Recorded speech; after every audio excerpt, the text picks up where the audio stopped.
Welcome to the Girl Go Global podcast, where faith and works are empowered. I'm your girl, Dr. Jasmine, and I'm so excited that you decided to join me today. Today, I have with me my girl, my friend, Miss Tiffany Reneé of the Muse and the Messenger. Hey, girls. Thank you, Tiffany, so much for joining me. We are going to have a cute, dynamic conversation to have today, and I'm so excited you are joining us. Don't forget to like, share, and subscribe. And this episode is sponsored by my production team, Forever Cotman Films. Yay! Thank you, Forever Cotman Films. Chrissy, you're the girl. I hope you are enjoying our very first podcast video recorded content, particularly because I have with me my girl, Miss Tiffany, and this is going to be great. So today we are talking about rejection, but not in the way that you think. How about that? We are talking about how we must reject those things that do not serve us, how we must reject those things that are like not giving us the feeling that we need inside, that don't agree with our spirit, that do not agree with what the Lord has called us to do, that do not agree with what the Lord has said about us. How about that? We must reject that. And whatever that is for you, reject it. How about that? So today I want to share with you, Tiffany, how I came up Please tell me. Like, seriously. So this comes from just working a career. And like when you are around bosses or people in your work environment and they kind of like tell you things about yourself that you don't agree with, or that doesn't even serve you, doesn't make sense, or they are your boss is kind of coming at you because of some workload that just didn't work well, or you fulfilled the objectives of it. And you're in a meeting and they talking about what went wrong, what had happened why wasn't this task fulfilled, why the project didn't happen. You like, you know what? I ain't had nothing to do with that. I reject that. She ain't talking to me. He ain't talking to me. So that is where this topic came from. I reject things that I ain't putting a shoe on because it didn't fit. It did not fit. It does not fit. So yeah, I reject that. So that's what I'm talking about. That's what I want to talk to you about. When were some moments in your life when you felt like, you know what, I reject that. I reject you saying that about me. I do not agree. And that's it. Where do we start? She trying to get me in trouble on today. Let me just first say this. Okay.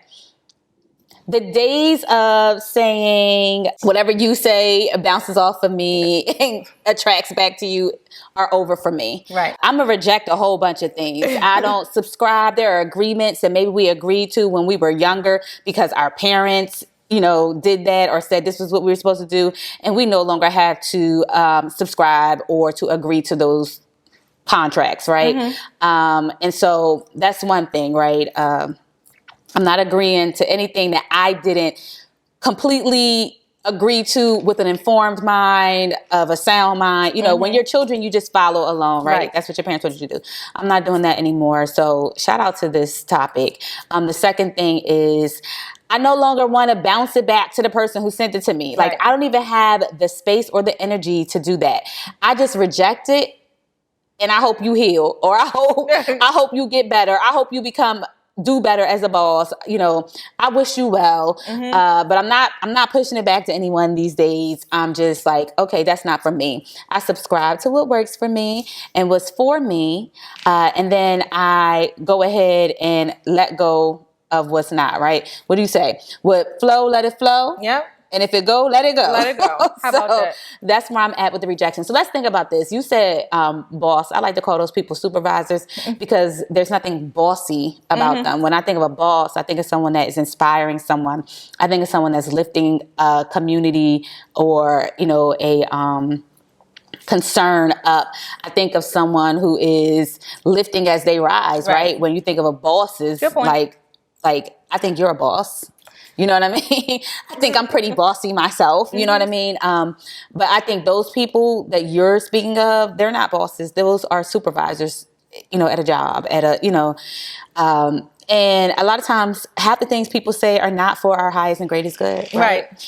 I call that non-beneficial energy. How about that? I don't need it. And they usually come with inconvenient feelings, and I don't have time for that either. So being 9 to 5, always. Because you know what it is? I don't know. Have you read the book, 48 Laws of Power? Mm-mm. Okay, But I've definitely heard of it. All right, so 48 Laws of Power. This is one of the laws I cannot remember right now. I used to know that book. But where it says, never outshine the master. Right? So usually when there are people who are in positions of authority, especially in the workforce, they tend to want you to do good until you do better than them. Oh. So a lot of times when people in those authority places start acting funny style, I'm gonna leave you right where you start acting weird at, okay? Like leave the weird right where it's weird at. And so a lot of times when they start acting weird, it is because you are outshining them in some aspect, some way, whether it is they didn't think that you would be able to achieve as much as you have, and then you messed around and did a figure 8 around them. So now it's like, well, wait a minute, hold on. You can do good, but you can't do better than me. Right. So that's where I think a lot of that comes from. It comes from hate. But someone recently told me that a hater was just someone who had their heart scrambled up. Because hater and heart have the same letters. So that's interesting. I think my son told me that, and I was just like, oh, okay. Where did you get that from? One of his teachers or something like that. But that's what that is. You know what I'm saying? When people start sprinkling hate, that means you're doing something right. If it's not one person that's hating on you, that means you're not doing something right. You got to have one person that is, for lack of a better word, jealous enough to not like you. I love that. That means that you are doing something right. Because what it does is it calls whatever they may be lacking or whatever they're not doing properly and they know to the table. It calls it to the surface. And now they see in you what they should be doing, and it's an inferiority that starts happening. But anyway, so that's where I'm at. So yes, my 9 to 5, I had that a lot. I remember one lady said to me, like, or one of my bosses, he said, maybe you haven't been in a lot of meetings with senior execs. Really? And I looked at him like, I was in meetings with senior execs before you even became a senior exec, sir. You know, like. See, I'm not trying to talk about work. Like what? But literally, you know, between experiences you have at work and between ministry work and church work, you can really grow up and get some thick skin and know how to operate in the world. Like literally, that's all I can say. But nonetheless, I love how, you know, we can talk about, you know, our experiences where because not everybody is able to take in something and let it bounce back off of them. You know what I'm saying? Like some people take in, you know, what people said about them. You ain't nothing. You ain't gonna never be nothing. Or they take in the negative aspect. But if we can all learn how to reject what people say and remember what God says about us, that we are fearfully and wonderfully made, that we are his royal priesthood, that we're born with a purpose and God knew us before we were born. Like if we can reach back to that, it doesn't matter what we say about ourselves, because even our own internal thoughts can have us in our brain so much so that we start believing the lie ourselves. That's where the real battle is in your mind, like, your own mind. Like literally, this topic is not just about. It kind of springboard from some things that I might have been dealing with at work, but it also comes from a place where even when the enemy try to come fight me in my mind and my thoughts about what I can achieve or what I can't do, or try to fight my low self-esteem or try to make me feel bad about certain things, I got to reject even the thoughts that I think that are not good. I gotta reject those evil thoughts that I bring to myself. So like this topic is so multi-layered that we can't necessarily unpack in this moment. But I just want to start the conversation. Chipping at the tip of the iceberg with this one. You said something, made me think of something. Someone used to tell me all the time, because I used to fall prey to, they don't like me, or they think I'm mean, or you know, I used to get the mean girl title all of the time. And part of the reason was because I didn't talk a lot with people I didn't know. And it wasn't that I was being mean. I'm an observer. So I was sitting back, observing the room, the space, to see where I fit in, or if I even fit in at a time. But someone once told me, what people think about you is none of your business. And it doesn't really become your business unless they say it to your face. And even still, you do not have to accept that as your truth. if that's not your truth. You know, a lot of people say, like, you know, the truth lies in perception, right? Your perception of a thing is going to be your reality. Sure. My perception of things is going to be my reality. That's what people and say. that's true. That's true. Well, you honor your truths, and I'm going to go ahead and honor my truths. And it's okay if they don't align, because maybe we don't align. And that is okay. That is okay. A lot of times, I think what you were saying, what people try to put on us and us rejecting it, is a sure sign that maybe we have evolved. Maybe we have ascended to the next level of who we're supposed to be, right? Because a lot of things we can't experience, or a lot of blessings we can't hold until we become the person we are supposed to be able to hold that, right? It may be too heavy for me on today, but let me live life to next week. Right. And something happened and I grow from whatever happened. And the next week I'm able to hold that blessing because I've evolved in that area. I think, you know, people bring these things that we should reject. Actually, there's so much we should be rejecting that we don't. There's so much that we allow to come through our gates. You know, I always be talking about the gates. Like, you got an eye gate, mouth gate. You know, there's so much that we allow to come through. So true. Our gates without even thinking about it. Without it, you know, we lack intentionality about what we let in. And you said something really important where you said, "What did God say about you?" I always got to go back to what God said about me, because even what they say, it be your own mind. It be your own mind telling you a lie, because we get caught up in our feelings, right? Yes, or what we see. And sometimes feelings are liars.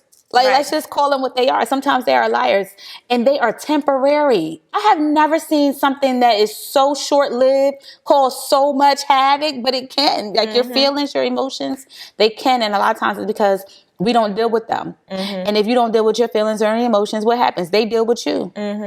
So then we believe that voice in our head that's, you can't do that. You can't, what's that called? Imposter syndrome? Yeah. So anyway, I'm here for you. When people come to me like, I reject, and I'm like, it's above me now. God, did you say I was that? Because if you said I was that, okay, cool. But if God ain't say it and it ain't confirmed, I don't have time for that. There's so much going on in life. Right. You got time to listen to that? We don't have time for that. Right.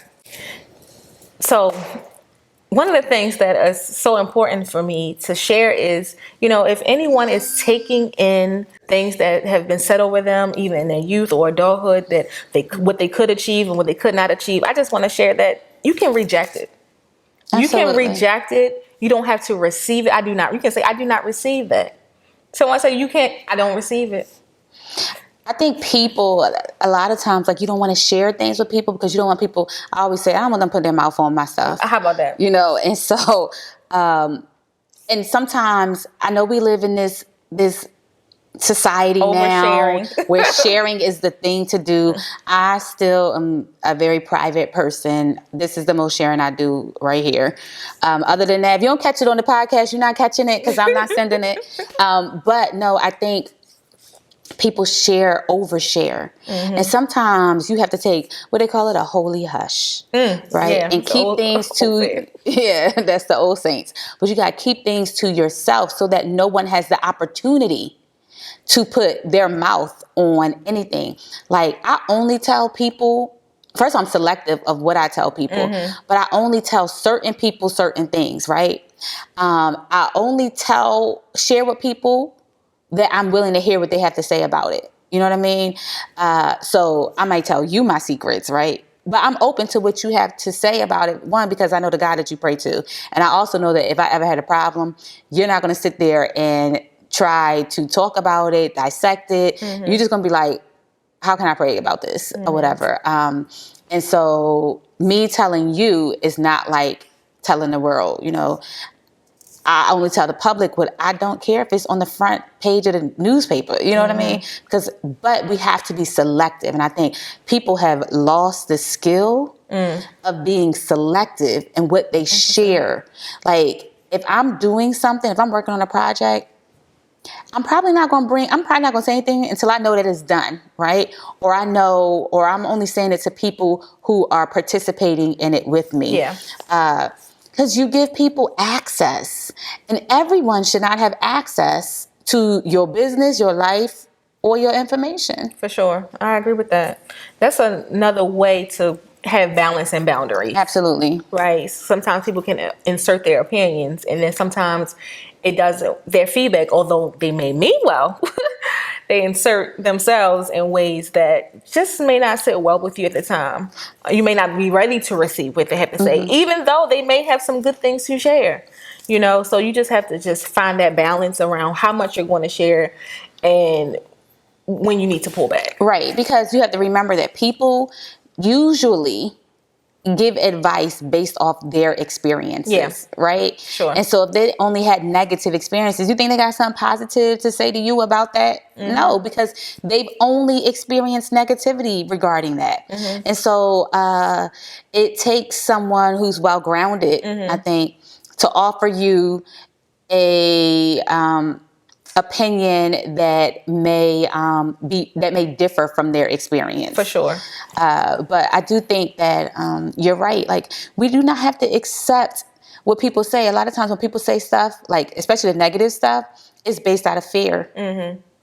Because they are afraid to do it. How about that? Okay. Or they are afraid of what might go wrong. Yeah. They feed you scenarios that with things going wrong. Yeah. And so you can't allow people's experiences and people's fear stop you from doing things. The other thing is they may be negative about it because they've never done it. Right. That's good. So you got to think about that. Like, I have to think, like, before I say certain things to people, I have to think about, like, am I going to do it regardless of what they say? Like, if it's something that's scary, everything is scary before you do it. You know what I mean? You'd be so terrified of something, and then you'd be like, oh, it wasn't that bad. Yeah, whatever. So I think you have to put things in perspective. I guess that's what I'm trying to say. Yeah, I have shared, just in jest, even though I'm serious, that I want to retire early. Me too, sis. I want to retire early. I'm trying to find ways to kind of set myself up for that. And I kind of like casually mentioned to someone. It was like, oh no, you can't do that.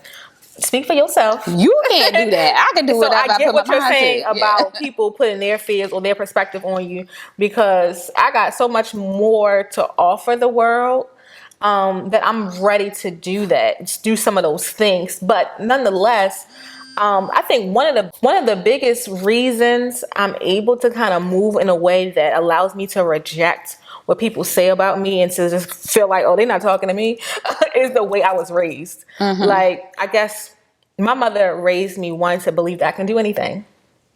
And then if I can't do it, that the Lord will show me how to do it, or the right person will come into my life to allow me to do it, and I figure it out, right?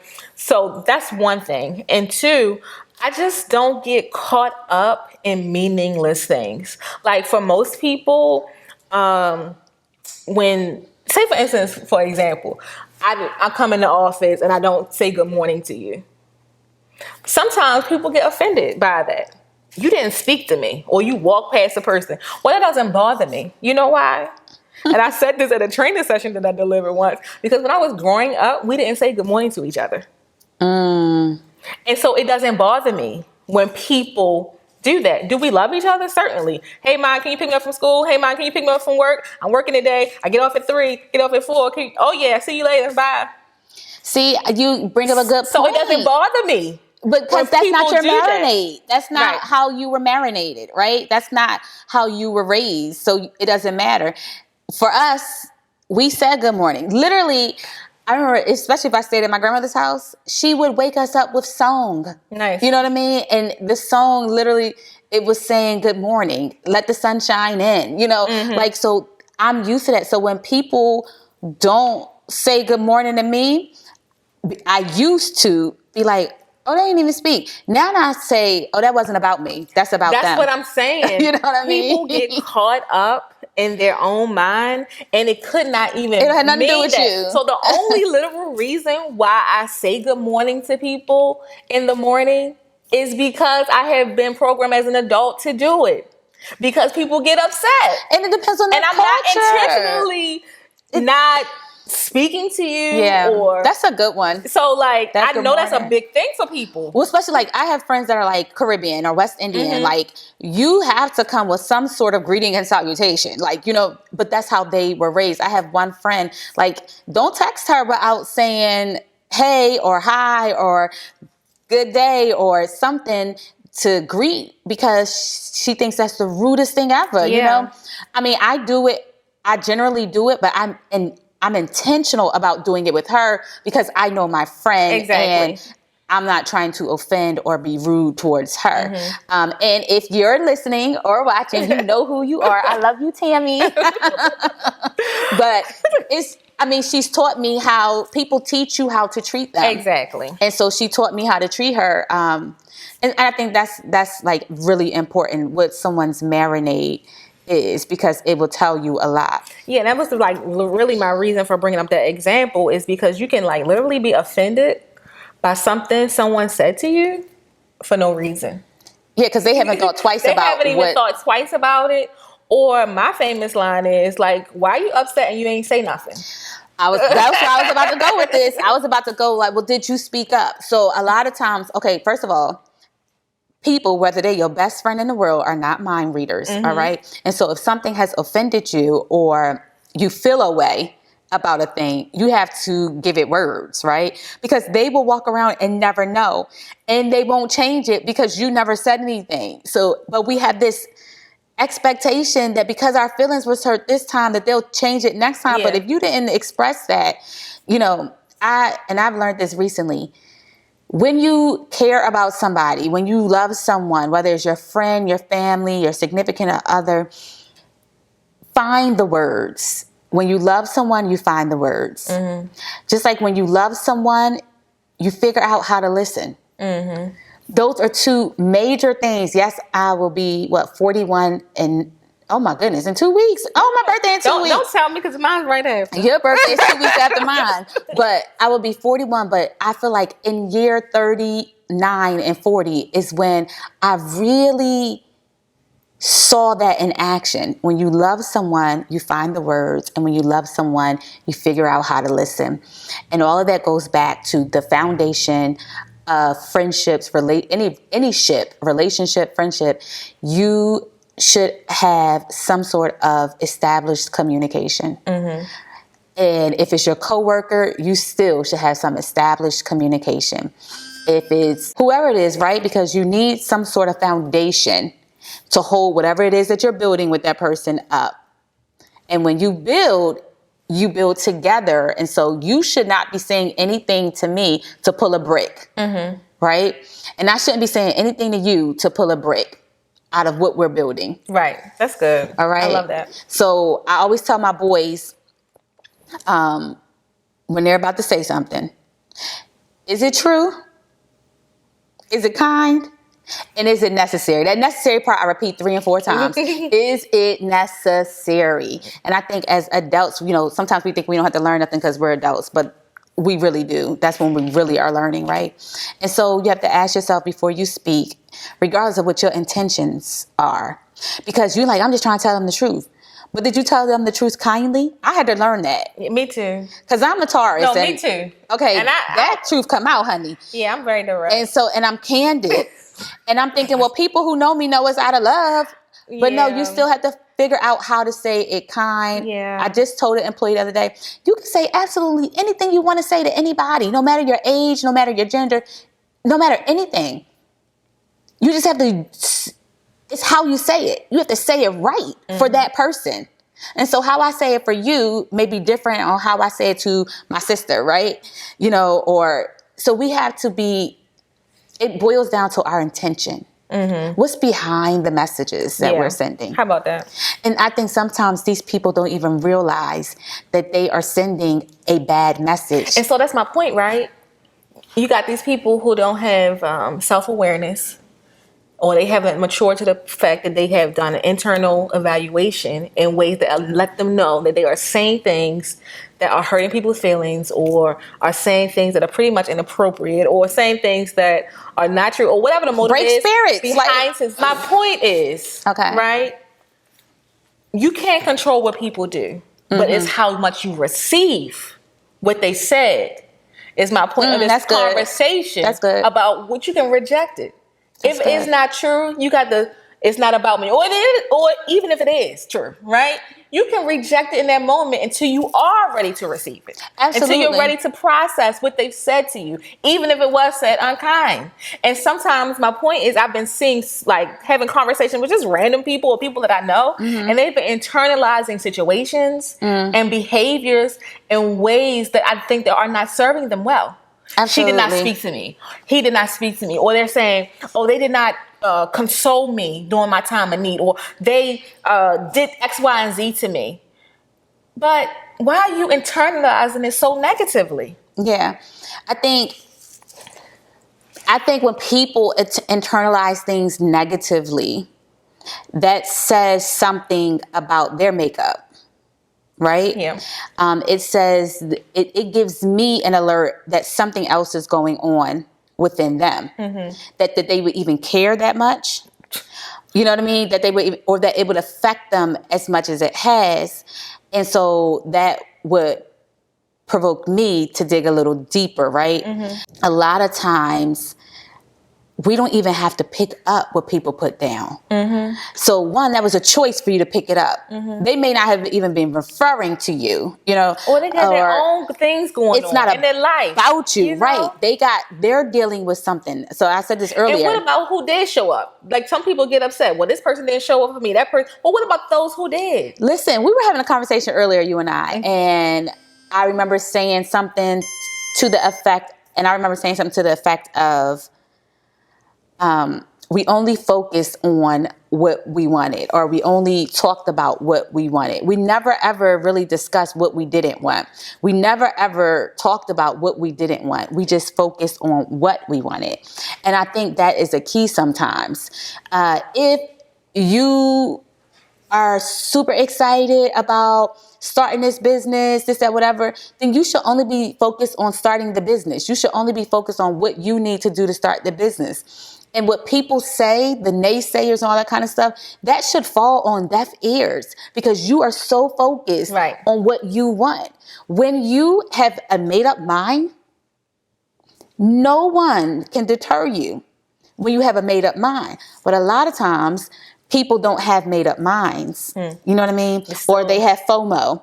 What's that? The fear of missing out. I just learned that. But I have seen that. Okay. You know, it's the fear of missing out. Or they think that if they go the direction, or, you know, on the path that they know they should be going, they may miss out because other people are going this path. It's so many different things. I think it all boils down to, one, you don't know what people are going through. That could have nothing to do with you. You got to check, is it true about me?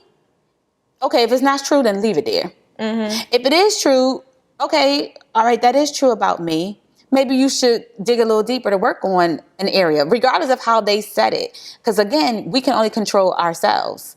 When you realize that and you master that thought, that I am completely not in control of anyone but Tiffany, or I'm completely not in control of anyone but Jasmine, that relieves us of so much other pressure, right? Because what she was thinking and how she was doing it, that's on her. Yeah.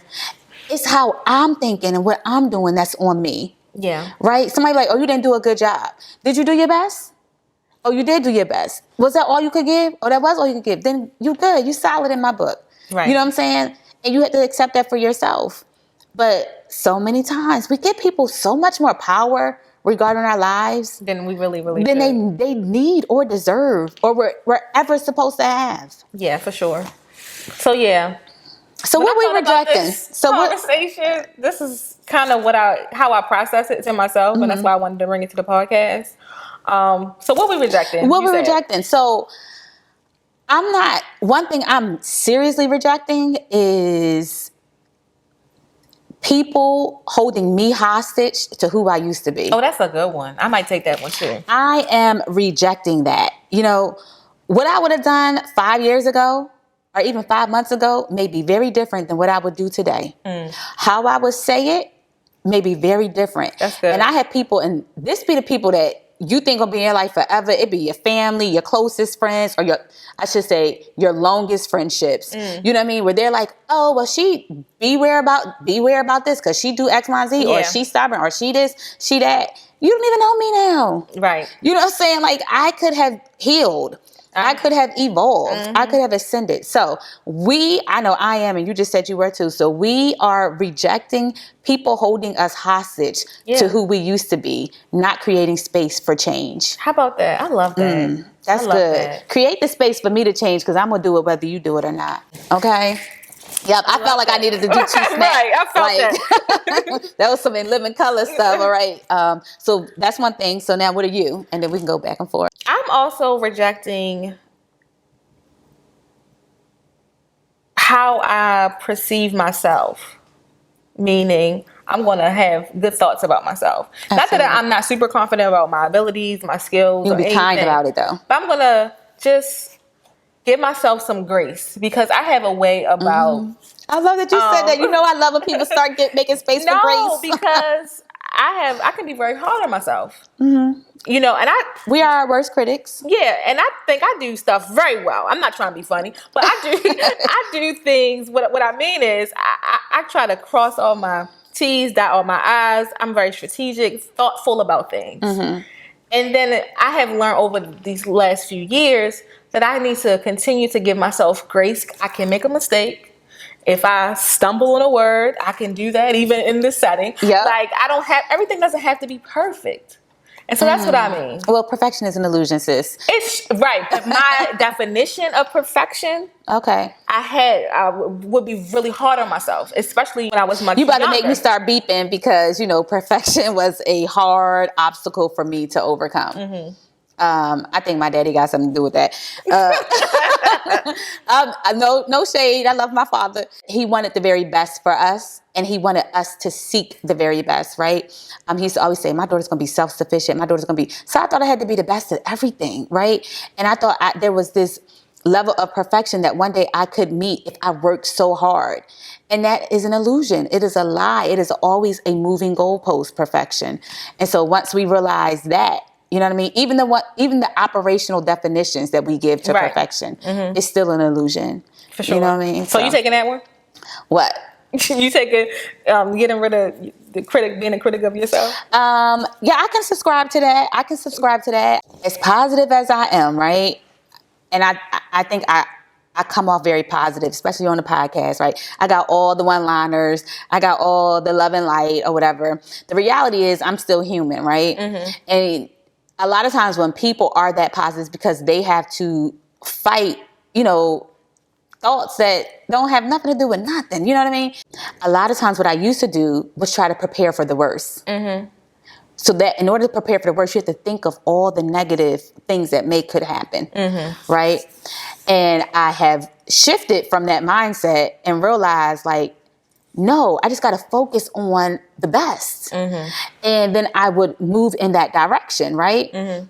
So that's what I'm letting go of the negative thoughts. So I literally sometimes will stop myself right in the middle of a negative thought and be like, girl, we don't have time for that. Yeah, you got to reject your own thoughts. I do the We same don't have time thing, for literally. that. So the negative thinking, the dwelling, because I'm an overthinker, you know.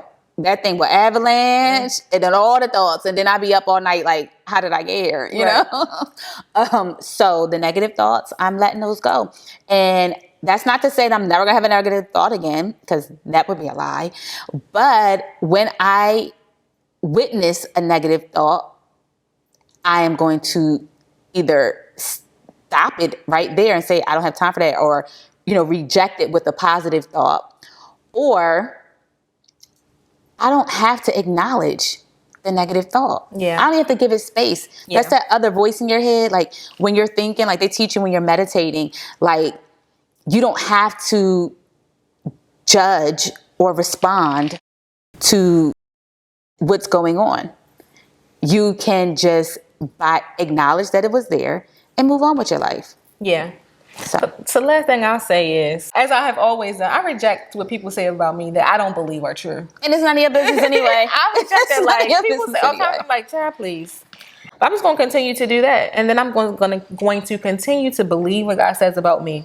And so that's what I want to encourage all the global girls out there to do, to encourage them to reject those things that are not serving you, and to embrace everything that God says about you, that you are fearfully and wonderfully made, that you are a king's kid, that you are his chosen priesthood, that you are his royal priesthood, and that God knew you before he formed you in your mother's womb. And so how about that? And so everything that you are, why you were placed here is for a reason. And so it doesn't matter what anybody else says. It only matters what God says. And you need to repeat what he said about you.